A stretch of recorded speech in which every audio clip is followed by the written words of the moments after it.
시편 103편입니다. 시편 103편 1절에서 22절 중에 1절에서 9절까지만 제가 봉독하겠습니다. 내 영혼아 여호와를 송축하라. 내 속에 있는 것들아 다 그의 거룩한 이름을 송축하라. 내 영혼아 여호와를 송축하며 그의 모든 은택을 잊지 말지어다. 그가 내 모든 죄악을 사하시며 내 모든 병을 고치시며 내 생명을 파멸해서 속량하시고 인자와 긍휼로 관을 씌우시며 좋은 것으로 내 손을 만족하게 하사 내 청춘을 독수리같이 새롭게 하시는도다. 여호와께서 공의로운 일을 행하시며 억압당하는 모든 자를 위하여 심판하시던도다. 그의 행위를 모세에게 그의 행사를 이스라엘 자손에게 알리셨도다. 여호와는 긍휼이 많으시고 은혜로우시며 노하기를 더디하시고 인자하심이 풍부하시도다. 자주 경책하지 아니하시며 노를 영원히 품지 아니하시리로다. 아멘. 103편 표제를 보면 다윗의 시로 되어 있죠. 오늘 읽은 이 시편 103편에 가장 많이 나오는 단어가 송축하라입니다. 그래서 제목도 여호와를 송축하라는 제목인데요. 이 송자가 길일 송자예요. 축자는 빌 축자고. 그래서 다른 번역을 하면 찬송하라, 찬미하라 이렇게 번역되는데 여호와께서 행하신 그 일을 기리며 그분에게 찬송 돌리는 것을 송축이라는 단어를 사용하죠. 이 송자를 보다가 오늘 처음 설교 준비할 때는 이 내용을 넣을 생각을 안 했는데 오늘 날짜를 보니까 5.18이더라고요. 5월 18일. 그래서 이 다음 백과를 한번 검색해보면 이렇게 나와 있어요. 5.18 민주화 운동 기념일. 1980년 5월 18일부터 27일까지 광주광역시와 전라남도를 중심으로 일어났던 민주화운동 5월 18일 광주 지역의 학생 시위로부터 출발한 반독재 민주화운동을 신군부는 계엄군과 공수부대를 보내어 잔악하게 진압하기 시작했다. 이흘간 이어진 운동은 탱크로 무장한 계엄군의 대대적 진압으로 수많은 사상자를 내면서 일단락되었다. 5.18 광주 민주화운동은 한국 현대사 가운데 집권 세력에 대한 최초의 무장항쟁이라는 중요한 역사적 의의가 있으며 이후 6월 항쟁으로 이어지는 민주화운동의 실질적인 출발점이자 증거점이 되었다. 이게 다음 백과에서 간단한 5.18 민주화운동 기념일에 대한 내용인데요. 이게 국가기념일로 지정된 것은 몇 년 안 되죠. 국가기념일로 지정됐다. 그 기념한다는 말이 기린다는 말과 같은 의미예요. 국가기념일로 이제 지정해서 국가에서 행사를 하는 거죠. 해마다 우리나라의 국가기념일이 수십 개 됩니다. 이제 그런 기념일을 가지고 이제 정의를 내려놓은 건데요. 제가 설교하면서 왜 이런 내용을 세상 이야기를 인용하느냐면 그 기린다는 말 때문에 그래요. 그럼 왜 국가가 이 날을 국가기념일로 지정합니까? 이 뜻을 기리고 기억하게 하기 위함이잖아요. 한국 전쟁 기념일도 있잖아요. 왜 한국 전쟁일을 기념해요? 그 뜻을 기억하고 다시는 이런 전쟁이 안 일어나야 하는데 이런 개념이잖아요. 모든 국가 기념일이 다 그래요. 자, 그러면 오늘 본문에서 이제 송축하라 그러는데요. 국가 기념일은 국가가 그 날을 기념함으로 국가의 이익이 되니까 기념할 거 아니에요. 그래서 그 뜻을 기리고 기억하기 위해서 국가가 행사를 하고 있죠. 그래서 이 5.18 지금 민주항쟁 기념일 이렇게 되어 있지만 한때는 제가 20살 때 이 사태가 일어났거든요. 제가 20살 때니까 1980년 맞습니까? 하여튼 그럴 때인데요. 그래서 그때를 광주 사태 그랬거든요. 신문에 도배됐잖아요. 광주 사태 이렇게 말했단 말이에요. 광주 폭동 사태 뭐 이렇게 나왔단 말이에요. 그래서 뭐 간첩이 왔다는 말 요즘까지 일어나고 있잖아요. 그런데요, 정권에 따라 그 5.18 사건의 의미를 달리 해석했죠. 그냥 좀 진보 진영은 민주화 운동이다. 보수 진영은 빨갱이들의 그 불순 쿠데타다. 뭐 이런 식으로까지 했는데 지금은 달라졌죠. 오늘 대통령 아마 참석했죠. 네, 대통령까지 참석해서 막 임을 향한 행진도 부르고 그랬는데요. 그런데 보세요. 보수 정권도 5.18 민주화 기념식에 참석하고 그렇게 하는 이유가 뭘까요? 왜 그렇게 할까요? 지금 보수 정권이 옛날에는 빨갱이들의 난동이라 그랬는데 왜 지금은 기념할까요? 표가 있잖아요. 표를 얻기 위해서 그래요. 표를 얻기 위해서. 그러니까 인간들은 무엇을 기억하고 기념할 때 그건요 내 사상과 이념에 좌우 안 해요. 표만 되면 무슨 짓을 해도 합니다. 그래서 이번에 강원도지사가 떨어졌잖아요. 공천에서. 왜 떨어졌습니까?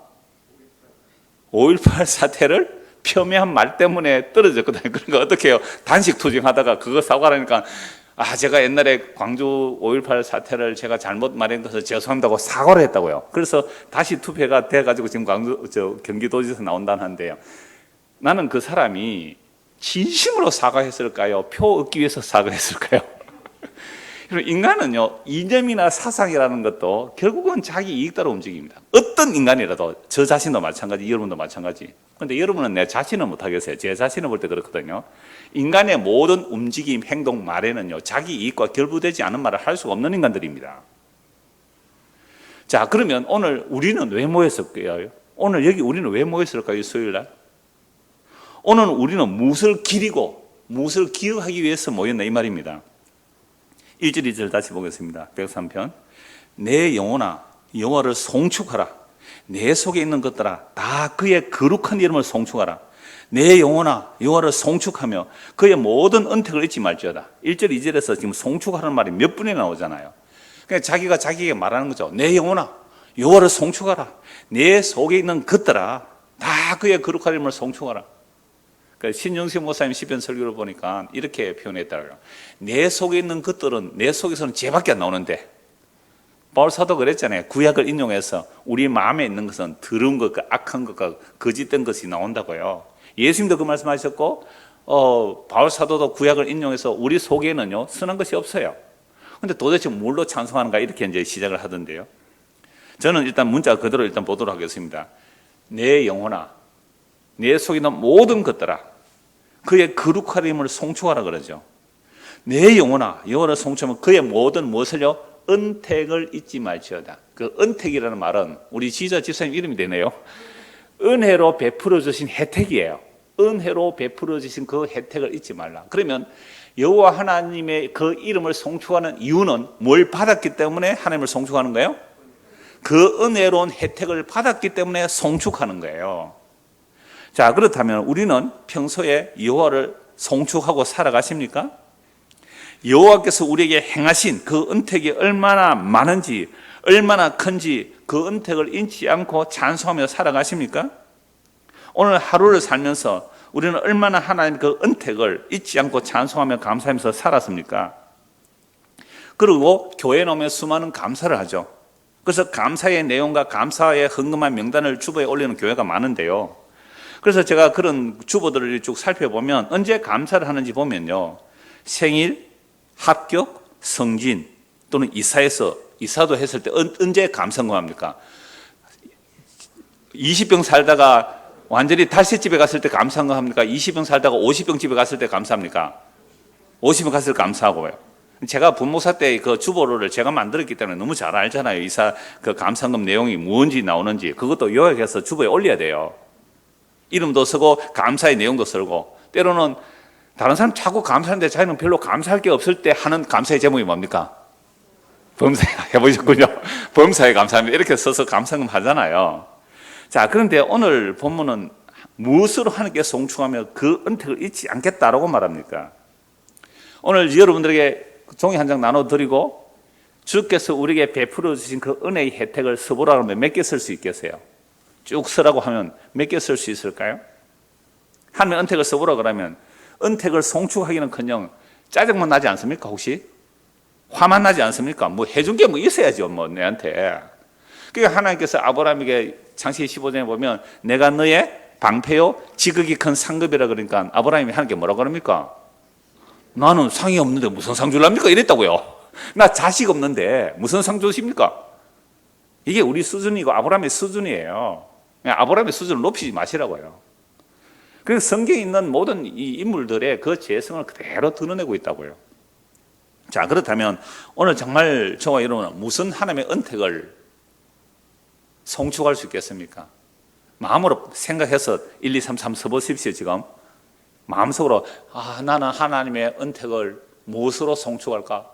내 영혼 전부, 이 영혼의 것은요 전인을 말하거든요. 내 모든 것들을 동원하여 주님의 그 은택을 찬송하겠습니다 라고 할 때 그 몽둥이 뭔지 한 10초만 생각해 보십시오.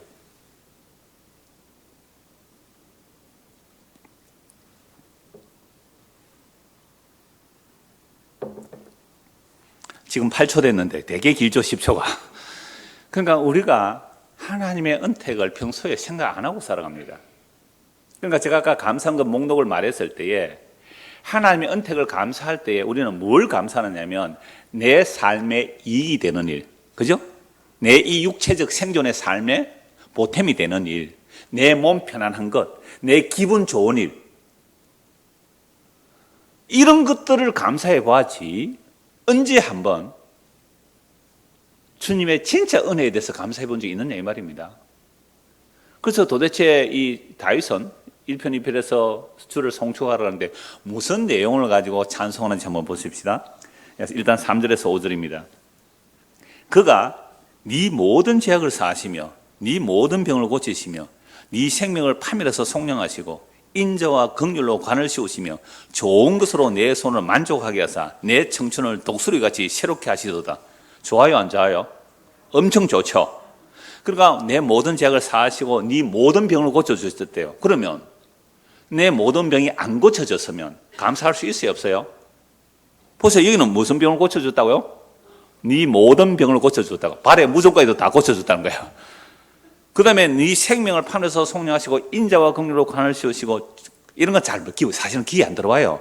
좋은 것으로 내 손을 만족했다. 이런 말만 쏙 들어오죠. 좋은 것으로 네 손을 만족했다. 내 청춘을 독수리같이 새롭게 했다고.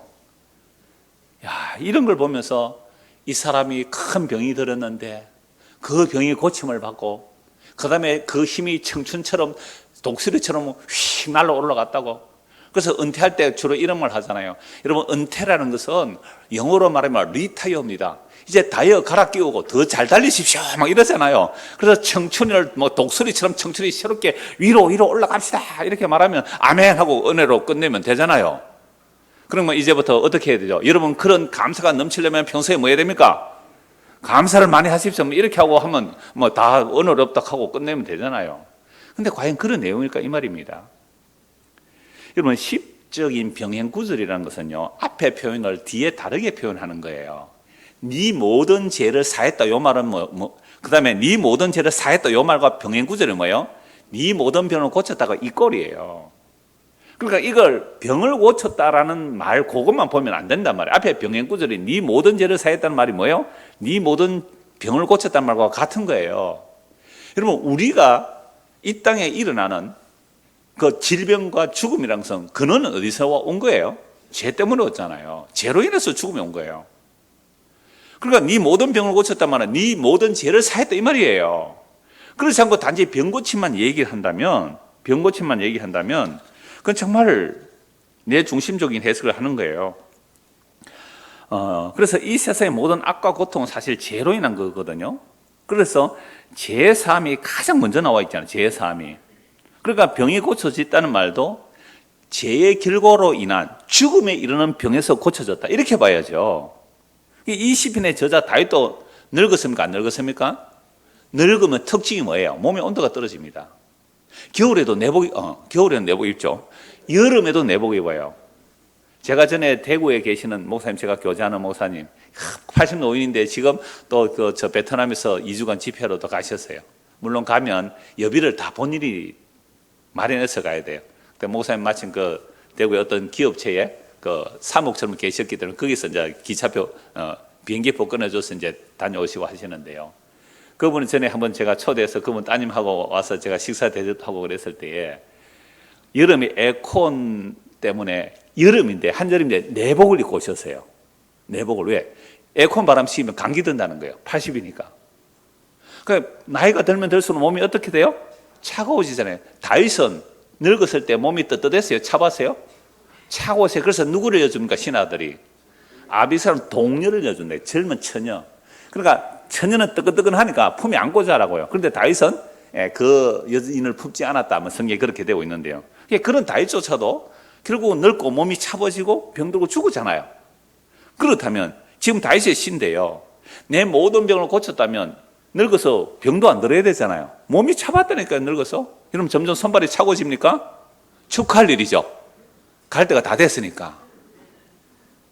그러니까 이 모든 병을 고쳐주셨다는 것은 바로 뭐예요? 네 모든 죄를 사했다는 말과 연결돼야 되죠. 다윗의 시편인데요. 그리고 네 생명을 파멸해서 속량하시고 똑같잖아요. 우리 생명의 파멸은 뭡니까? 다 죽어요. 우리 생명의 파멸, 진짜 파멸은 뭐예요? 둘째 사망에 가는 겁니다. 제3을 받지 못하고 둘째 사망에 가는 게 그게 생명의 파멸이에요. 다윗도 죽잖아요. 죽었잖아요. 그러니까 네 모든 네 생명을 파멸해서 속량할 때 그게 바로 이 꼴, 또 병행구절이 뭐예요? 인자와 긍휼로 관을 세워주셨다. 그러니까 인자와 긍휼로 우리가 지옥에 안 가고 천국 간다 이 말 아닙니까? 그게 똑같은 말이에요. 네 모든 죄악을 사했다는 말은 네 모든 병을 고쳐주셨다는 말과 같고, 네 생명을 파멸해서 속량했단 말은 네 생명을 지옥에 안 가고 구속하여 주신 것은 무엇으로 관을 씌워줬다는 말과 같아요? 하나님의 인자와 긍휼로 관을 씌웠다. 인자는 헤세드, 하나님의 언약적 사랑이에요. 언약적 사랑의 바탕은 긍휼입니다. 긍휼은 레헴이라고 여자의 자궁이라는 단어에서 나왔어요. 부모가 자식을 불쌍히같이, 어미가 자식을 불쌍히같이 주께서 긍휼히 여기서 자기 어미라도 배고프면 아이를 삶아 먹어요. 근데 우리 하나님은 자기 긍휼에 풍성하시기에 그 인자와 긍휼로 관을 씌우셨다. 이 말이 무슨 말이라고요? 네 생명을 파멸해서 속량해냈다 이 말 아닙니까? 같은 거예요. 실적 병행구절이 그런 거예요. 그래서 좋은 것으로 네 소원을 만족하게 하사 네 청춘을 독수리같이 새롭게 하셨다. 이 말은 무슨 뜻일까요? 이제 여러분들이 해석하십시오. 제가 2절 해석했으니까 2절, 4절, 3절, 4절 제가 해석하니까 5절은 여러분들이 해석하십시오. 좋은 것으로 네 소원을 만족하겠다는 이 좋은 것이 뭘까요? 성령이잖아요. 그렇죠. 구하고 찾고 두드리는 자에게 좋은 것을 준다고 마태복음 7장에서 말씀하는데, 구하고 찾고 두드리는 자에게 좋은 것을 준다는 게 누가복음 평행구절에서 뭐라고요? 성령 주신다고요. 그럼 성령이 임하게 되면 뭘 알아요? 자기 죄를 알아요. 성령이 임하게 되면 자기 죄와 비참함을 알아요. 자기 죄와 비참함을 아는 자에게는 가장 큰 자기 영혼의 소원이 뭘까요? 내 죄가 용서받는 거예요. 성령이면서 자기 죄와 비참함이 어떠함을 알고 내 마음의 생각과 계획이 지약분임을 아는 자는 이 한 절에 끝나버려요. 오늘 3절에 그가 네 모든 죄를 사하시면 아멘 할렐루야 끝. 거기서부터는요, 내가 병이 들었든지 병이 나았다든지 내 소원이 이루어졌든지 안 이루어졌든지 내 삶의 형편이 나아졌든지 아니하든지 간에 내 영혼은 내 청춘의 독수리같이 하늘로 날아오른다 이 말입니다. 이렇게 해석 안 하면, 예수님의 십자가 보이지 않고요, 이렇게 해석하지 않으면 영원한 것을 물질적인 것으로 스거질 걸로 바꿔치기 한단 말이에요. 얼마나 좋은 말 많아요. 네 뭐 좋은 것으로 네 소원 만족해 준다니까. 내가 원하는 게 뭐예요? 평소에 우리가 원하면서 살았던 게 뭡니까? 다 스거질 것 아니에요? 잠시 있다 사라질 것 아닙니까? 그런 것들을 네 좋은 것으로 소원을 만족해 준다고요. 이거 지옥으로 보낸 설교입니다. 지옥으로 보낸 설교예요. 진짜 좋은 것이 뭐예요? 성령이거든요.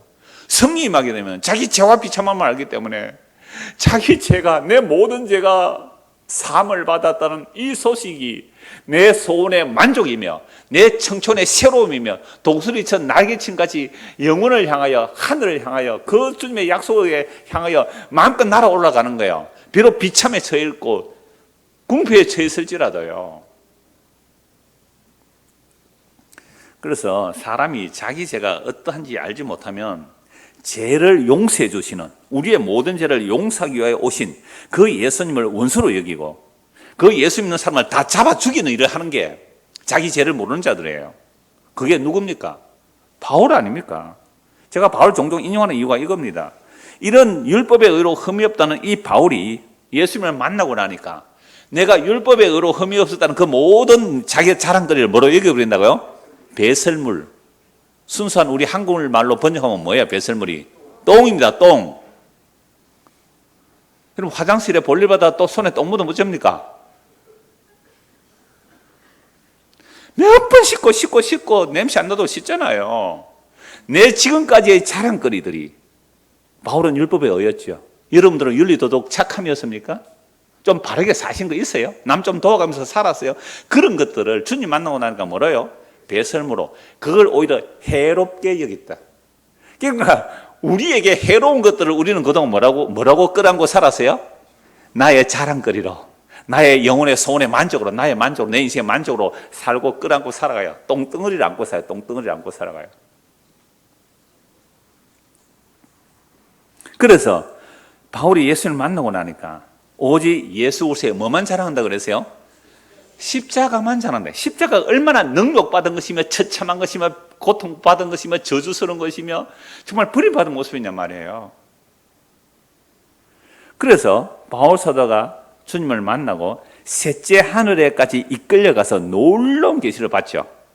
그런데 인간은요, 셋째 하늘까지 가서 놀라운 계시를 받았는데 그 놀라운 계시를 받은 그것이 바울로 하여금 뭐 하게 할 수 있어요? 예, 교만하게 할 수 있다는 거예요. 야, 이건요, 인간이, 이 우리의 몸을 가지고 있는 인간, 옛 사람을 가지고 이 인간이 하나님 나라 가서 그 영광을 보고 왔는데 얼마나 이게 큰지 자고할까 싶어서, 교만할까 싶어서 하나님께서 뭘 주세요?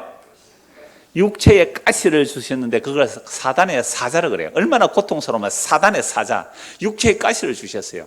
이게 얼마나 고통스러운지 하나님께 세 번이나 간절히 기도했거든요. 그런데 하나님 뭐라고 말씀하세요? 내 은혜가 너에게 족하다. 나의 능력은 약한 데서 온전해진다라고 말해버렸거든요. 자, 우리는 성령 충만 해서 능력 받아서 내가 약해지기를 원해요? 강해지기를 원해요? 전부 이렇게 기도했습니다. 그죠? 성령 충만해서 그 은사주일이 잘 아신다면서요. 그렇게 해서 내가 뭐 했어요? 누나가 치약 먹이는데 얘기할까요? 누나가 치약을 먹였어요. 동생인데 뭐 가루가 바카스 병에 있어가지고 맞죠? 치약인데 바카스인 줄 알고 먹일 때 동생 맞았대. 그 위로 누나들만 쭉 있고 밑에 막내 아들 하나 있는데 완전히 치약 먹이서 어찌 난리가 났을까요? 그래 어떻게 살아났어요. 그러니까 어머니가 돌아가신 그 어머니가 아들 데리고 이제 간증하러 다닌 거야. 우리 아들은 치약 먹고도 살았다.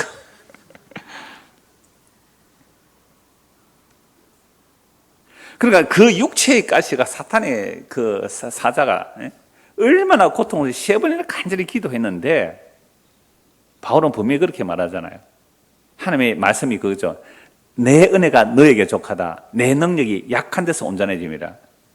그러니까 우리가 저도 뭐 기도 왜 안 했겠어요? 능력 달라고. 제가 옛날에도 한두 번 말씀을 드렸는데 그 신대원 다닐 때 뭐 레포트 쓰고 이렇게 하면 보통 밤 12시 돼야 돼요. 밤 10시 되면 그때부터 기도하러 간다고요. 그 양지 뒷산에 가면 기도굴이 있어요. 기도굴이. 양지 뒤에 가면 그 소래교회라고 우리나라 처음으로 기어집으로 지은 그 기역자 교회, 그 남자 여자 달라가지고 하는 그런 예배당 복원해놓은 게 있는데요. 그 소래 노예에서 복원했는데 거기서 기도하던가 자리가 빨리 가야 자리가 있어요. 기도굴 몇 개 산에 있어요. 그 기도굴에서 제가 얼마나 기도했을까요? 뭘 기도했을까요? 저는 신학교 가기 전에 복음을 알았어요. 복음이 뭔지를 그냥 다 아는 건 아니죠. 물론 복음이 이런 것도 알고 갔지만, 그러나 막상 전도사로 사역하니까 더 능력 받아서 더 능력이 있는 전도사 되고 싶었던 마음이 있었던 거예요. 기도하다가 네 능력 받아서 뭐 할래? 주님께서 이렇게 물으시지는 않았어요. 내 마음의 생각에.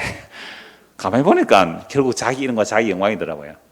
주여, 잘못했습니다. 내가 잘못했습니다. 그래 기도해 보세요. 혀가 꼬이고 이상한 소리 막 나오고 그래요. 우리 집 사람한테 가가지고 막 봐라 그러고 그랬단 말이에요. 온갖 저기 우리 집 옛날에 막 그랬다 그러더라고요. 그랬다 그랬어요. 봐라, 니 내보다 잘하나? 그 헛소리를 많이 해댔는데요. 그러니까 우리가 주께 기도하는 이유가 뭐라고요? 나의 강함, 나의 대단한 의지적 결단, 이런 것들로 주께 쓰임 받으려고 하는 것 자체가 엉터리다 이 말입니다. 사단이 바울이 그 엄청난 영광을 보고 자고할까 싶어서 육체의 가시를 주고 사탄의 사자를 주었기 때문에 이걸 때로는 간질로도 말을 하거든요. 제가 종종 뭐 여러 학자들이 추정을 하잖아요. 뭐 안질로 보기도 간질로 하는데요. 그래서 간질로 볼 수도 있는 게 나는 글에는 능하나 말에는 졸하다. 간질 있는 사람이 좀 말에 좀 졸하잖아요. 그러다 설가다가 거품 물고 나가 자빠져 버려 보세요. 귀신 들렸다 그럽니다, 사람들이. 안 그래요? 간질 들려 자빠지면. 그 얼마나 가시예요. 아이고, 저기 삼청천 갔다 왔나? 저게 뭐, 그리스도의 사자가 얼마나 조롱을 당했습니까? 고린도 교회에서. 얼마나 조롱 당했어요. 네가 하나님의 사도냐고. 그런 조롱을 당했다고요. 그러니까 복음에 이게 방해가 될까요? 이렇게 되면 복음에 방해가 될까요? 복음을 확장시키는 일이 될까요? 우리가 생각할 때 복음에 방해돼. 네 꼬라지나 고치봐라. 니나 병 고치봐라. 그렇지 않겠어요? 여러분, 예수님 십자가 죽을 때 강도가 뭐라 그랬습니까? 니는 한번 고쳐봐라. 너는 한번 구원해봐라. 너도 구원하고 나도 구원해봐라. 그러면 우리가 너를 메시아로 믿어줄게. 자기도 구원 못 받고 나무에 달려 저주받아 죽는 주제에 메시아라고 침을 뱉고 돌아서는 게 정상입니다. 그 예수를 전하는데 바울이 대단한 능력도 나타났잖아요. 손수건만으로 병자가 났고요. 어마어마한 기적도 일어났잖아요. 근데 가면 갈수록 그런 능력이, 기적이 다 사라져요. 왜요? 십자가만 전해야 되니까. 그게 바울이 그리스도의 종이라는 것을 확인시키시고 가면 갈수록 완전히 쪼다 빙신을 만들어버립니다. 바울을 따라다녔던, 초창기 기적이 나타날 때 따라다녔던 사람들 다 떠나가 버려요. 그러니까 바울이 결국 예수 그리스도의 십자가를 자랑하는 모습은 바울의 능력에서 그리스도를 전개하는 게 아니고 능력과 치욕과 온갖 조롱을 통해서 그리스도를 증거했다고요. 그래서 고린도서 12장 이거 한번 찾아봅시다. 고린도서 12장 제가 본문을 찾아놓지는 않았는데요. 고린도서 12장 한번 찾아봅시다. 우리는 성경을 한 구절을 문자대로 해석해보면 얼마든지 우리 마음에 좋은 것으로 채우러 갈 수 있어요. 근데 그게 거짓 사도들이에요.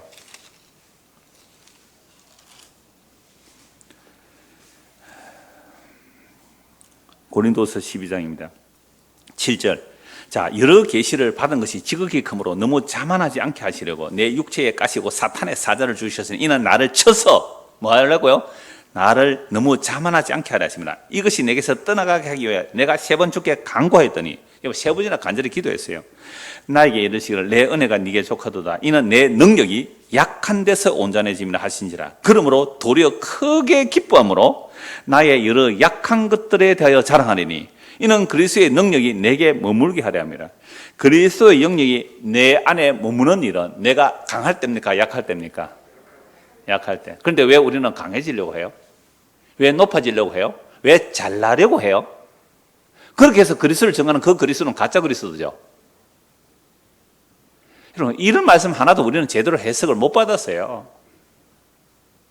그동안 교회 나와서 들은 이야기가 뭐예요? 뭐 이러세요?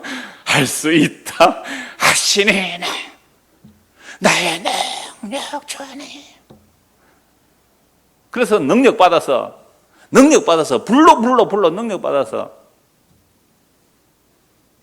그런 곳에 주님이 함께 하십니까? 안 하십니까? 안 하세요.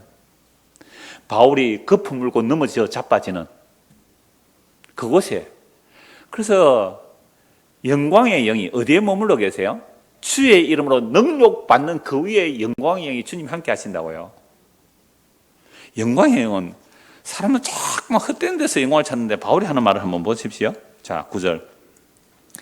그래서 그리스도의 능력이 내게 머물게 하렵니다. 그러므로 내가 그리스도를 위하여 뭘 자랑한다고요? 약한 것들과 능력과 궁핍과 박해와 공고를 기뻐하노니. 여러분, 그리스도로 인하여 지가 잘못한 거 말고요. 우리가 자꾸만 지가 잘못했고 요거 얻어먹는 것을 가지고 자꾸만 뭐라고 해요? 자기가 그리스도 때문에 핍박받는다 그래요. 그런 거 아닙니다. 그래서 그리스도를 위하여 약한 것들과 능력과 궁핍과 박해와 공고를 뭐 한다고요? 기뻐한다 그래요. 기뻐한다. 그러면 왜 기뻐합니까? 기뻐하는 이유가 뭐예요? 이는 내가 약한 그때에 뭐라고요? 강함이라. 그럼 나의 강함이에요? 그리스도의 임함이에요? 그리스도의 임함이기 때문에 그렇게 말하는 거예요. 자, 여기서 약한 것들은 대략 이해가 되네. 능력이라는 말을 잘 사용 안 해요, 요즘은. 그죠? 능력. 뭐, 궁핍은 가난하다는 말이니까. 박해받는 거, 공고. 괴로움, 곤란함과 괴로움인데, 공고. 그래서 능력을 이제 잘 이렇게 사용 안 하는 단어인데요. 이게 이제 우리 뭐 그냥 한글로만 할게요. 능력을 한문으로 표현되어 있는데요. 그 능력 단어를 찾으면 이렇게 나와 있어요. 남을 없인 여겨 욕보임. 남을 없인 여겨 욕보임. 그 다음에 두 번째 내용이 여자를 강간하여 욕보임. 이게 능욕당했다 이 말입니다. 내가 누구에게 능욕당했다 이 말은, 그러니까 2번일 경우에, 여자일 경우에 능욕당했다, 내가 강간당했다, 이것도 능욕이란 말이에요. 근데 물론 바울 사도의 능욕에는 1번 개념이죠. 남자니까요. 1번 개념인데, 그러니까 제가 이 능욕이라는 단어 왜 이 두 가지를 다 얘기해 주느냐 하면, 이 능욕이라는 단어가 얼마나 비참한가를 설명하기 위함이거든요.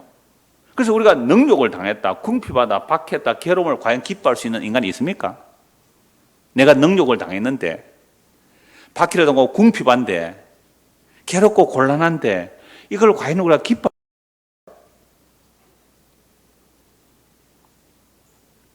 그런데 바울에게는 왜 이런 일을 기뻐한다고 합니까? 그런 일들이 아니면 바울이 이렇게 말하죠. 우리가 주님을 의지하지 않고 자기 힘을 의지하기 때문에 고린도서 1장 8절 9절에 보면 살소망까지 끊어버립니다. 살소망까지 끊어버려요. 왜 그렇게 살소망까지 끊어버립니까? 그래야 주님을 의지하거든요.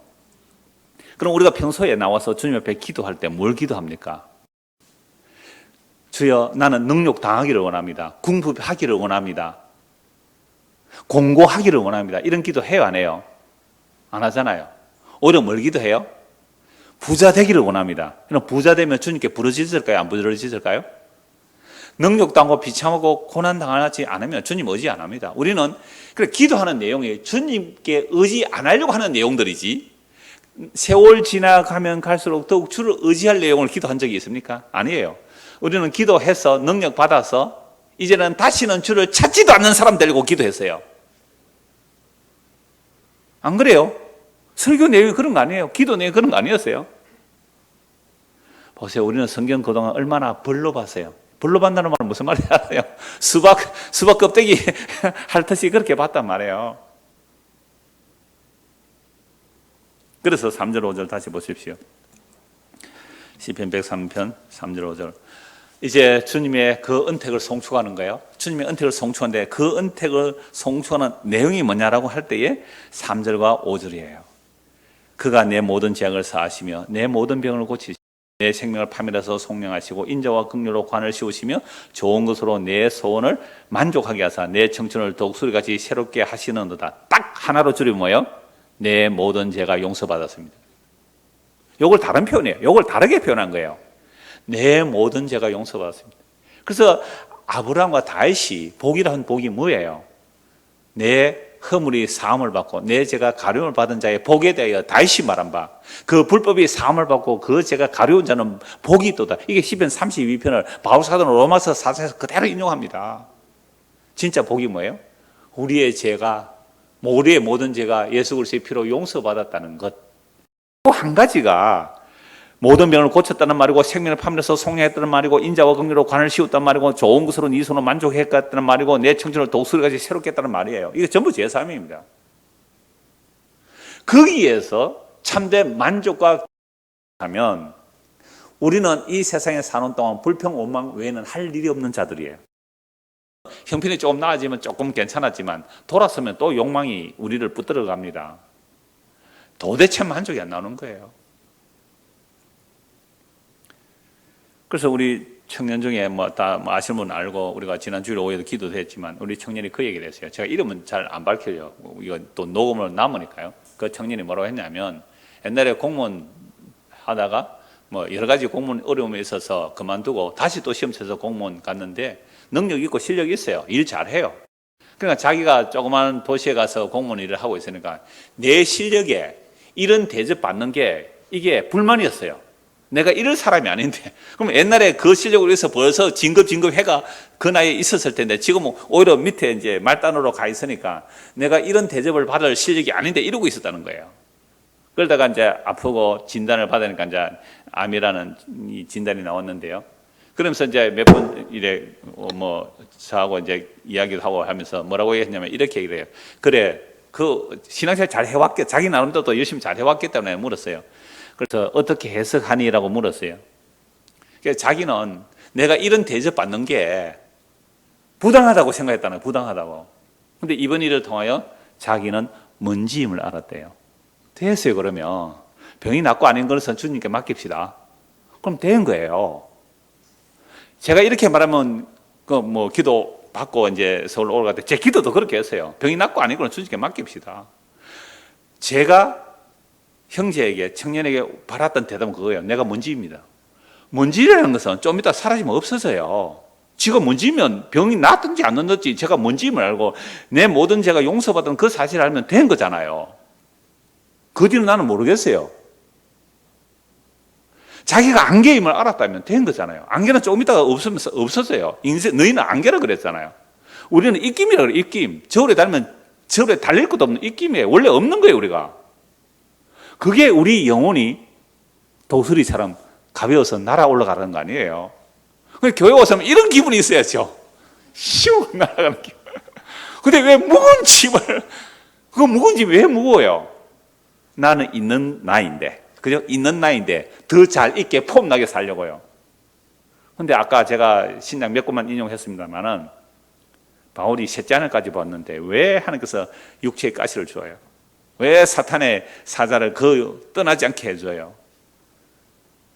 십자가, 우리 주님 다시 오시는 그날까지는요, 이 십자가의 방법으로만 복음이 전해진다는 겁니다. 이렇게 안 전해지면 그걸 무슨 복음이라 그래요? 다른 복음, 다른 예수, 다른 영. 너무 선명해요. 근데 이런 설교가 왜 여러분들의 마음에 귀에 잘 안 담기는가 하면요, 지금까지 다 그런 설교를 들어왔기 때문에 그래요. 물론 다 그런 건 아니겠죠. 그래서 고민하고 갈등하다가 이런 말씀이 이제 들리기 시작하는 거잖아요. 이제 6절을 봅시다.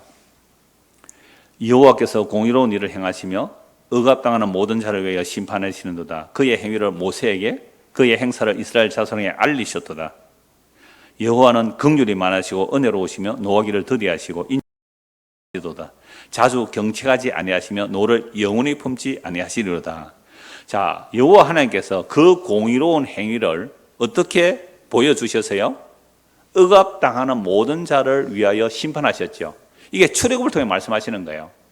바로 왕이 이스라엘 백성을 억압하고 있을 때에 하나님께서 모세를 통하여 그 억압하는 바로를 심판하고 10가지 재앙을 쏟아붓고 그들을 구원하여 내죠. 어린 양의 피로 구원하여 내십니다. 이걸 이스라엘 자손에게 알려주셨잖아요. 자, 그러면 이스라엘 백성이 이렇게 출애굽한 것은 아브라함과 이삭과 야곱에게 하나님께서 약속하신 대로 이렇게 출애굽 시켜 주셨단 말이에요. 그럼 이렇게 출애굽한 것은 이스라엘 백성들이 믿음이 좋아서 출애굽했습니까? 아니잖아요. 모세, 아론이 와서 오히려 핍박이 더해지자 모세, 아론 벌 달라고 하나님께 말한 사람들이 이스라엘 백성들이에요. 이들이 독립운동했습니까? 아닙니다. 그럼 왜 출애굽이 일어나요? 그게 8절입니다. 여호와는 긍휼이 많으시고 은혜로우시며 노하기를 더디하시고 인자심에 풍부하세요. 이스라엘 백성들이 애굽에서도 범죄했고요, 출애굽에서 가나안 광야에서도 범죄했고 약속의 때에 들어가도 범죄해요. 그런데도 왜 하나님은 자기 약속을 따라 이들을 구원해 내시느냐 이 말이죠. 애굽에서 왜 구원해 내느냐, 우리를 왜 이 세상에서 구원해 내시느냐는 거예요. 그게 주의 긍휼과 은혜입니다. 그리고 노하기를 더디하시고 인자심에 풍부하시기 때문에 그렇습니다. 자주 경책하지 않으 영원히 품지 아니하세요. 경책하시기는 하시지만 오래 품지 않는단 말이에요. 그래서 모세가 하나님의 이름을 계시를 받는데 출애굽기 34장 5절에서 7절 말씀 읽어드리겠습니다. 여호와께서 구름 가운데 강림하사 그와 함께 거기 서서 여호와의 이름을 선포하시되 여호와께서 그의 앞으로 지나시며 선포하시되 여호와라 여호와라 자비롭고 은혜롭고 노하기를 더디하고 인자와 진실이 많은 하나님이라. 인자를 1000대까지 베풀며 악과 과실과 죄를 용서하리라. 그러나 벌을 면제하지는 아니하고 아버지의 악행을 자손 3, 4대까지 보응하리라. 하나님의 은혜는 1000대고요, 하나님의 보응은 3, 4대예요. 1000대와 3, 4대는요 영원과 잠시예요. 영원과 잠시라는 말이에요. 그러니까 하나님의 긍휼과 자비는 영원하고 하나님의 심판과 징계는 잠시라는 거죠. 3, 4대라는 것은 1000대에 비하면 그건 잠시잖아요. 모세가 첫 언약의 돌판을 받아오는 그 40일 동안 이스라엘 백성들이 뭐 하고 있습니까? 금송아지 섬겼잖아요. 아니, 애굽에서 10가지 재앙을 쏟는 하나님을 보고 나왔잖아요. 어린 양 피를 바르고 나왔잖아요. 홍해를 건너가서 나왔잖아요. 구름기둥 불기둥의 인도를 받아 날마다 만나를 먹으면서 시내산 앞에까지 왔단 말이에요. 시내산 앞에서 하나님의 그 돌판을 받으러 40일 동안 가 있던 그 시기의 밑에서는 금송아지 만들어 섬겼어요. 모세가 돌판 그거 깨뜨리지 않았다면 그거 다 죽었단 말이에요. 말씀이 깨어짐으로 그들이 산 이야기죠. 두 번째 돌판을 받기 위해서 이제 다듬은 돌판을 가지고 와서 올라갔다가 이제 내려오면서 그 여호와 이름의 선포라는 내용이 이 내용이거든요. 자비롭고 은혜롭고 노하기를 더디하시며 인자와 진실이 많으십니다. 만약에 금송아지 섬길 때 그들 돌판에 있는 말씀대로 해버리면 어떻게 해요? 너는 나 외에 다른 신을 두지 말라. 어떤 형상도 만들지 말자. 1계명, 2계명 바로 저촉되는 행위를 하잖아요. 근데 그 언약의 돌판을 받기 전에 뭘 먼저 해요? 피 뿌림이 먼저거든요. 너희가 내 말 들을래 할 때 이스라엘 백성들이 송아지를 잡아서 양쪽에 피를 뿌린다고요. 이거 지난주 오전에 언약 체결 방식에 말씀드렸잖아요. 모세 언약은 상언약이거든요. 그 피를 뿌리기 때문에 하나님의 언약을 어기면 그들이 쪼개진 짐승처럼 전부 쪼개져 죽어야 돼요. 금송아지를 섬기고 있을 때 그 1계명, 2계명대로 해버리면 그들은 어떻게 해야 돼요? 다 쪼개져 죽어야 돼요. 그때 모세편에서는 레위 지파가 한 3,000명쯤 도륙해버리잖아요. 정말 그렇게 다 쪼개져 죽어야 돼요. 다 쪼개져 죽어야 돼요. 근데 돌판이 깨어짐으로 그들을 용서해 주시잖아요. 그때 선포된 여호와의 이름이 이거예요. 여호와의 이름이. 굉장히 길죠, 여호와 이름이. 여호와라, 여호와라. 자비롭고 은혜롭고 노하기를 더디하시고 인자와 진실이 많은 하나님이라. 인자를 천대가지 베풀며 악과 가시일과 죄를 용서하리라. 그러나 벌을 면제하지는 아니하고 아버지 악행을 자손 3, 4대까지 보응하리라. 이 여호와의 이름 안에 이 뜻이 들어있다 이 말입니다. 그래서 10절 보십시오. 본문 10절. 우리의 죄를 따라 우리를 처벌하지는 아니하시며 우리의 죄악을 따라 우리에게 그대로 갚지는 아니하셨으니. 왜요? 그대로 갚아버리면 어찌 돼요? 진멸입니다. 그래서 하나님께서 모세를 향해 이들 내가 진멸해버리고 다른 백성 줄게. 그때 모세는 하나님의 언약을 알기 때문에 이렇게 간구하죠. 주여, 이들을 진멸해도 마땅합니다. 그러나 진멸해버리면 하나님의 그 약속하신 그 약속의 하나님이 어떻게 됩니까? 자기 약속을 실현할 능력이 없어서 이스라엘 백성들을 광야에서 다 죽였다면 하나님의 이름이 어떻게 됩니까? 자기 이름으로 약속하셨으니까 모세는 그걸 아는 거예요. 아브라함과 이삭과 야곱에게 약속하신 말을 반드시 이루어낸다고요. 출애굽을 반드시 시켜내듯이 하나님의 자기 약속은 반드시 이루어내는데 광야에서 다 죽여버리면 하나님이 자기 약속을 지킬 수 없는 하나님으로 드러나면 안 되잖아요. 이것도 계시를 전달하기 위한 방법이에요. 그렇게 해서 몇 번이나 중보의 기도를 해서 약속의 땅에 들어가는 게 이스라엘 백성들입니다. 그러니까 오늘 우리의 구원, 우리의 속량은요, 하나님과 예수님과 성령님의 합장품이지 우리의 일은 아니다 이 말입니다. 그러니까 우리의 일이 아니기 때문에 하나님께서는 자기 종들을 어떻게 사용하신다고요? 바울처럼 낮추어서 사용하는 거죠. 낮추어서. 이런 마음을 품지 않으면 우리는 지금도 예수의 이름으로 능력 행하려고 해요. 하나님의 이름으로 능력 행하려고 해요. 다윗이 거짓하다가 베레스 우사 사건이 일어납니다. 다윗이 거짓하다가 자기가 하나님의 언약들을 호위해 가려고 하다가 베레스 우사 사건이 일어나거든요. 그래서 10절 다시 보십시오. 우리의 죄를 따라 우리를 처벌하지는 아니하시며 우리의 죄악을 따라 우리에게 그대로 갚지는 아니하셨다.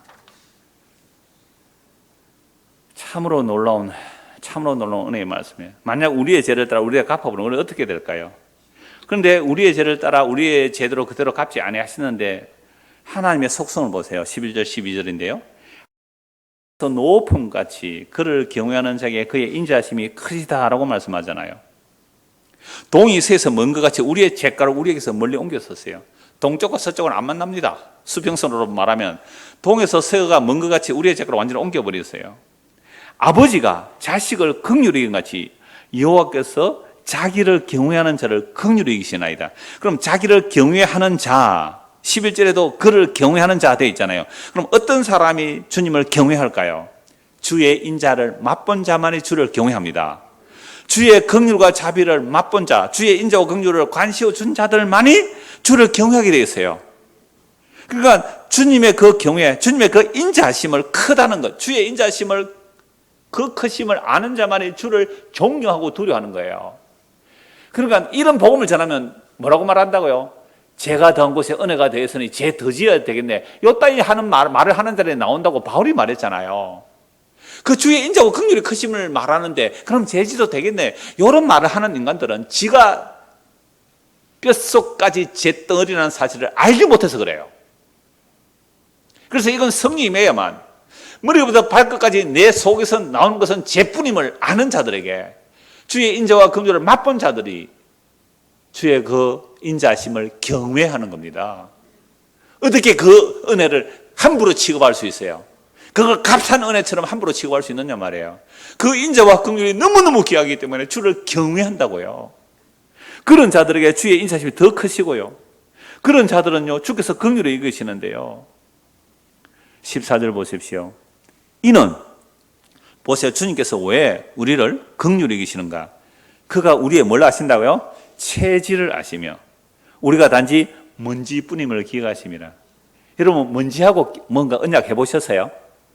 휙 날아가는 먼지, 이 봄의 미세먼지, 황사, 그거하고 언약 한번 체결해 봤어요? 미쳤죠? 누가 먼지 날아가는 먼지하고 야 먼지야 내년에 만나자. 뭐 길에서 막 어떤 사람이 야 먼지야 너 반갑다 내년에 만나자. 그러면 뭐라 그랬어요? 그 사람 보고 완전 미친놈이라 안 그럴까요? 하나님은 그런 먼지보다 못한 우리하고 계약을 맺으세요. 여러분 하나님의 언약이 얼마나 어마무시한지 아세요? 제가 이 말씀 드렸더니 경기도 어떤 집사님은 자기는 미세먼지라 일어났던데요. 황사는 좋은 것도 있거든요. 뭐 그름되는 것도 있단 말이에요. 그름되는 것도. 그러나 미세먼지는 아무 쓸모짝이 없잖아요. 여러분 진짜 우리가 먼지임을 기억합니까? 아까 제가 우리 청년을 얘기했지만 정말 자기가 이런 대접 받는 내가 이런 대접 받을 만한 사람이 아니라고 했다는 거예요. 제가 속으로 참 교만하구나. 여러분 우리가 항상 그래요. 여러분 분노가 언제 일어납니까? 내가 이런 대접을 받다니, 내가 이런 업신여김을 받다니, 이런 능욕을 당하다니, 이런 조롱을 당하다니, 내가 니한테 이런 소리를 들어? 이 사람은 뭘 몰라요? 자기가 먼지임을 몰라요. 자기가 죄인임을 몰라요. 그럼 니는 아나? 그러면 저도 몰라요. 저도 누가 욕해봐서 불쾌 해가지고요. 뒷글 막 어떤 사람은 아예 막 주음 들어오는데 뒤끝 장렬해놨다 어떤 사람이. 내 누군지 알고 있어요. 뒤끝 장렬해서 이름을. 여러분 보세요. 하나님께서 우리의 체질을 아신대요. 우리의 체질은 뭐라고요? 먼지예요. 가고 오지 못하는 바람임을 아신대요. 그래서 용서해 주십니다. 15절 보세요. 인생은 그날이 풀과 같으니 그 영화가 들의 꽃과 같도다. 그것은 바람이 지나가면 없어지려니와 그 있던 자리도 다시 알지 못하거니와. 이 팔레스타인 땅에요. 풀이 피어서 풀꽃이 피면 그렇게 아름답대요. 풀꽃이 피어서 아름답게 쫙 들판이 아름다운데요. 그 아라비아 지역에서 동쪽에서 뜨거운 열풍이 확 불어버리면요. 하루 만에 풀이 다 시들어서 말라버린대요. 아예 말라버린대요. 야, 꽃이 어디 있었지? 꽃이 어디 있었지? 이런데요.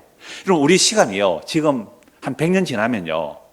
태경이는 100년, 태경이도 포함하자. 100년 지나면 태경이 어디 있었지? 제일 막내, 영음이 어디 있었지? 없다니까요. 우리는 풀의 꽃이에요. 먼지예요. 휙 하면 사라져요. 그래서 우리를 불쌍히 여긴다고요? 네가 잘났어. 그거는 네가 먼지기 때문에. 그래서 우리의 체질을 아신다고요. 이게 소민, 태음인 이런 얘기 아니에요. 이거 체질을 안다는 게. 이 체질이요. 구조라는 뜻이고, 구조, 사람의 신체 구조 이런 뜻인데요. 요 체질과 똑같은 헬라어 단어가 어디에 나오느냐 하면요. 요 체질과 똑같은 헬라어 단어가 창세기 6장 5절에요. 괴익이라는 단어하고요. 8장 21절에 괴익이라는 단어가 똑같은 단어예요. 그러니까 우리의 체질이라는 말이 사람의 구조, 신체 구조 이런 뜻이에요. 사람의 신체 구조. 그걸 체질을 아신다. 그러니까 한의사들이 사상 체질을 가지고 사상 체질을 얘기하잖아요. 뭐 태음이 소양이 너는 뭐 먹으면 안 좋고 뭐 안 좋고 이렇게 얘기하잖아요.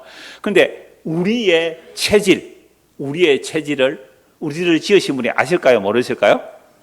아시죠. 우리의 체질을 아신대요. 우리의 체질을 아신데 우리의 체질이 뭐라고? 너는 먼지야. 맞잖아요. 우리는 아담아라는 이름이 뭐라고요? 아담의 뜻이 붉은 흙이라는 뜻이에요. 땅의 먼지를 뭉쳐서 아담이라고요. 우리 아담의 후손이잖아요. 아담의 형상이잖아요. 우리는 땅의 먼지예요. 맞아요. 땅의 먼지에게 뭘 기대하겠어요? 아까 제가 그랬잖아요. 먼지가 이렇게 막 날려다녀요. 그런데 사람이 야 먼지야 너 나하고 언약 맺자. 그런 인간이 어디에 있어요? 미친 사람이지. 진짜 하나님이 그런 먼지하고 언약을 맺는다고요. 먼지가 하는 짓이 먼지밖에 더 하겠어요. 먼지만 펄펄 일으키는 그 역할밖에 더 하겠어요 우리가. 그래서 가만히 있으면 되는데 왜 자꾸 설치냐 말이에요. 설치니까 먼지만 펄펄 더 일으키고 미세먼지만 더 일으키잖아요. 좀 가만히 있거라. 이게 먼지만 불썩거리는 인간이기 때문에 하나님께서 우리를 불쌍히 여주시는 거예요. 그런데 우리는 먼지가 되기를 싫어하잖아요. 단단한 존재가 되고 싶어요. 지들은 풀이 되기를 싫어해요. 그래서 이 체질이라는 단어가요, 창세기 6장 5절에 사람의 마음의 생각과 계획이 항상 같은 그 계획, 그러니까 그 몽땅 다 포함되는 거예요. 우리의 체질은 우리의 마음과 생각과 계획이 항상 악하다. 그래서 노아 홍수 심판 이후에는요, 그 마음의 생각과 계획이 어려서부터 항상 악해요. 그러니까 우리는요, 우리 마음의 생각과 계획이 어려서부터 항상 악합니다. 요 체질을 우리 하나님이 아신대요. 그럼 하나님 앞에 내숭 들려고 하지 마세요. 우리 마음의 생각과 계획이 어렸을 때 항상 악해요. 그러니까 저는 이런 말씀을 보니까 제가 우리 교인들을 볼 때에 무슨 짓을 해도, 미안한데 짓이라고 해서 무슨 짓을 해도 괜찮은 거예요. 너한테서 나올 게 그거밖에 더 있겠니? 그러니까 욕하고 가도 괜찮습니다. 걔는 욕하고 가고 싶은데 억지로 참고 있지는 마시고 욕하고 가셔도 된다고요. 왜요? 내가 나를 알고, 내가 당신을 아는지 모르는지 모르지만 내가 나를 알고 내가 성경을 보니까 인간이 어때요? 마음의 생각과 계획이 어려서부터 항상 악한데 거기서 무슨 기대를 하겠어요? 목사가 교인들에게 기대를 했다는 것은 인간을 몰라서 기대를 한 거예요. 안 그래요? 그래서 막 실망했다 그러고 막 목사가 섭섭하다 그러면요, 성경 모르는 거예요. 원래 그럴 줄 몰랐니? 그게 인간이야, 인간. 여러분들 목사한테 실망스러운 많죠? 그죠? 이럴 때는 또 대답 안 해요. 자기는 목사한테 실망 안 한 척하고 앉아있으니까. 그럼 목사한테 실망해요, 안 해요? 이래 하면 억지로 하지. 예, 한다 그러는데. 그럼 목사한테 실망 왜 해요? 그 인간이 마음의 생각과 계획이 어려서부터 항상 악한 인 줄 몰랐기 때문에 실망하는 거잖아요. 그래서 목사가 바람을 피든지 돈을 떼먹든지 뭐 교회를 자손한테 세습하든지 저는 그거 볼 때 하나도 화가 나지 않고 부럽지도 않아요. 왜요? 원래 그런 거니까. 내가 그 사람처럼 되었다면 나는 더 교묘하게 했을 거니까. 그 분노할 일 아니에요. 화낼 일도 아니고 원래 그런 인간이야. 우리가 만약 그런 사건을 가지고 우리가 분노를 하잖아요. 그럼 분노를 한다는 말은 인간에서 뭔가 의가 나올 수 있다고 생각했기 때문에 분노하는 거예요. 분노할 일 아니에요. 당연한 일을 했거든요. 당연한 일을 했거든요. 당연한 일을 했거든요. 그걸 가지고 막 세상 언론에서는 막 이렇게 막 부풀려서 막 보도하잖아요. 그럴 때 보면 목사가 돼가지고 말이지 그런 짓을 해가지고 하나님의 영광을 가린다고. 아니 목사가 그런 짓 안 하면 하겠어요. 그 짓 했기 때문에 목사의 이름이 완전히 땅바닥에 떨어지고 완전히 쓰레기 취급받고, 그죠? 땅에 먼지처럼 버렸을 때에 그 사람이 하는 말이 이런 고백을 할 수 있잖아요. 주께서 나의 모든 죄를 용서해 주셨습니다. 나는 쓰레기입니다. 나는 쓰레기입니다. 이 말 하라고 목사 세우는 거 아니겠어요? 나는 여자를 보고도 눈을 꼭 감았습니다. 속으로는 엉뚱짓 다 해놓고는. 그걸 자랑이라고 내세워요, 그래? 아직도 우리는 우리의 체질을 몰라요. 아직도 우리는 우리의 체질을 몰라요. 저는 이런 말씀을 보고 설교를 하면서 참 감사한 일이, 그래, 내 속에서 나올 수 있는 것이 이것밖에 없구나. 그래서 나는 주님의 십자가의 은혜 외에는 전갈 일이 없더라고요. 뭘 자랑할 게 있어요? 지 자랑할 게 어디가 있어요? 자, 그래서 다시 우리를 용서해 주시는 게 너무 큰 은혜가 있어서 제가 이 말씀을 좀 많이 강조를 했는데 14절 다시 보십시오. 이는 그가 우리의 체질을 아시며 우리가 단지 먼지뿐임을 기억하셨습니다. 그럼 먼지 보고 신경질 냅니까? 땅이 먼지 보고요. 인생은 그날이 풀과 같으며 그 영화 들의 꽃과 같도다. 그것은 바람이 지나가면 없어지나니 그 있던 자리로 다시 있지 못하거니와. 자, 이 말씀을요, 이사야 40장 5절 8절에서 이렇게 말씀합니다. 여호와의 영광이 나타나고 모든 육체가 그것을 함께 보리라. 이는 여호와의 입이 말씀하셨느니라. 말하는 자의 소리여 이르되 외치라. 대답하되 내가 무엇이라 외치리까 하니 이르되 모든 육체는 풀이요 그의 모든 아름다움은 들의 꽃과 같으니 풀은 마르고 꽃은 시들면 여호와의 기운이 그 위에 불미라. 이 백성은 실로 풀이로다. 풀은 마르고 꽃은 시드나 우리 하나님의 말씀은 영원히 서리라. 선지자가 외치는 소리는 이거예요. 여러분들 풀이에요. 풀 말라요. 그러나 하나님의 말씀은 영원해요. 그래서 오늘 우리는 여기 모여서 뭘 송축해요? 나는 풀이고 나는 먼지인데 주님이 영원하신 분이시군요. 그 영원한 주님이 십자가에 죽으시고 우리에게 사과 피를 주셔서 우리에게 영원한 생명을 주셨군요. 주님을 송축합니다. 그 십자가로 나의 모든 죄를 용서하셨군요. 영원한 생명의 파멸에서 나를 구속하여 내셨군요. 주님을 송축합니다. 나는 먼지라도 괜찮습니다. 나는 풀이라도 괜찮습니다. 나는 능력 받아도 괜찮고 굽혀도 괜찮고 나는 공고를 당해도 괜찮습니다. 주여, 나는 먼지일 뿐입니다. 한갓 먼지일 뿐입니다. 나는 미세먼지일 뿐입니다. 사람들에게 해를 끼치는 그런 더러운 먼지일 뿐입니다. 그런데 주님의 그 언약이 나를 긍휼히 여기셨군요. 이걸 베드로 사도가 그 영원한 말씀을 복음이라고 말합니다. 그래서 베드로전서 1장 29절에서는 이사야 40장 이 말씀을 그대로 인용하면서 이 영원한 말씀이 복음이라. 이게 시편 103편에 나오는 내용과 똑같은 거예요. 그래서 17절 보십시오. 여호와의 인자하심은 자기를 경외하는 자에게 영원부터 영원까지 이르며 우리가 주님을 경외한다는 것은요, 주의 이 인자하심을 맛보았기 때문에 주를 경외하게 돼요. 그렇게 경외하는 자들에게는 이제부터 영원까지, 영원에서 영원까지, 와우, 이거 말하면 또 1시간 걸려야 되는데요. 넘어갑니다. 영원에서 영원까지 뭐예요? 주의 인자하심이 그의 의는 자손의 자손까지 이르게 하시는 거예요. 곧 그의 언약을 지키고 그의 법도를 기억하여 행하는 자에게로다. 그의 법도를 기억하여 행하는 자가 누구예요? 그의 인자하심만 의지하는 자들이죠. 그의 언약을 지키는 게 뭐예요? 우리는 먼지입니다. 우리의 마음의 생각과 계획은 항상 악합니다. 우리의 체질은 이러합니다. 우리의 체질을 아시기에, 그래서 우리 주님께서 우리를 체휼하신다.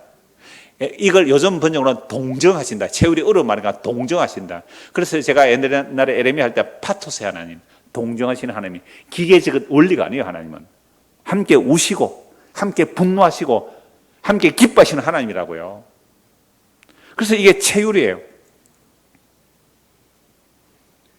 그래서 여호와께서 여호와의 언약을 지키고 그의 법도를 기어가 행하는 자라는 것은 오늘 드린 모든 이 말씀들이에요. 그래서 여호와께서 그의 보좌를 하늘에 세우시고 그의 왕권으로 만유를 다스리고 있습니다. 지금 만유가 뭐예요? 전부예요, 전부. 만유를 보이는 것이나 보이지 않는 것이나 하늘에 있는 것이나 땅에 있는 것이나 모든 이름이 예수 그리스도의 이름 앞에 무릎을 꿇고 하나님께 영광 돌리는 거잖아요. 그래서 능력이 있어 여호와의 말씀을 행하며 그의 말씀의 소리를 듣는 여호와의 천사들이여 여호와를 송축하라. 만물이 주를 찬송하는데 참으로 능력이 있다는 천사들도 여호와를 송축하라. 그에게 수종들며 그의 뜻을 행하는 모든 천군이여 여호와를 송축하라. 하늘에서는 이미 그 천군 천사들이 하나님을 송축해요. 하늘에서 까불던 마귀는 어떻게 해요? 사탄은 내어 쫓겼고요. 하늘에 이미 하늘에는 하나님 뜻이 이루어졌어요. 하나님께서 그 능력 있는 천사들의 찬송받아요. 그러니까 오늘 구속받은 우리 보고 하는 말씀이 이거예요. 22절. 여호와의 지으심을 받고 그가 다스리는 모든 곳에 있는 너희여 여호와를 송축하라. 내 영혼아 여호와를 송축하라. 이 송축이 뭐예요? 우리의 모든 죄가 사함받은 자는 주님의 이 긍휼과 자비를 알기에 영원히 주를 송축하게 돼요. 그래서 이 땅에서는 지금 우리가 이 모양으로 주를 송축하지만 놀랍게도 그 영광의 나라에서는 천사가 우리 밑에 오고 우리가 더 보좌 가까이 주를 찬송해요. 그러니까 천사는 우리 밑에서 우리의 찬송을 수종드는 자가 되고요. 이게 그리스도의 보혈의 능력입니다. 이 놀라운 십자가의 은혜를 받았기에 지금 우리의 형편이 내가 먼지처럼 취급을 받든지 사람들에게 내가 만물의 찌꺼기같이 여김을 받을지라도 주님의 십자가 앞에서는요, 오히려 그 십자의 능력이 하나님 머물게 하기 위해서 일부러 우리를 그렇게 인도하실 때에 그게 좌절하고 낙망하고 하지 마시고 주여 내가 이것을 기뻐합니다. 아멘. 아무도 안 나올 줄 알았습니다만은 바울 사도는 내가 이것을 기뻐합니다 했거든요. 왜요? 내가 약할 그때 비로소 그 십자가의 능력이 내 안에 머물기 때문입니다. 이 은혜가 우리 모두에게 임하기를 소원합니다. 기도하겠습니다. 하나님 아버지, 영원부터 영원까지 주를 송축할 수 있는 이유는 허물과 죄로 죽었기에 뼛속까지 우리의 마음의 생각과 계획이 항상 악한 우리들에게 긍휼과 자비를 그 약속을 따라 한량없이 베풀어 주셨기 때문입니다. 이 놀라운 은혜를 받았기에 이제 지금부터 영원토록 주님의 그 인자와 긍휼을 찬송하는 무리 속에 우리를 끼워 넣어 주셔서 감사합니다. 이 찬송이 지금 여기서부터 영원까지 이어질 수 있도록 은혜를 베풀어 주시옵소서. 예수 그리스도 이름 받들어 기도드리옵나이다. 아멘.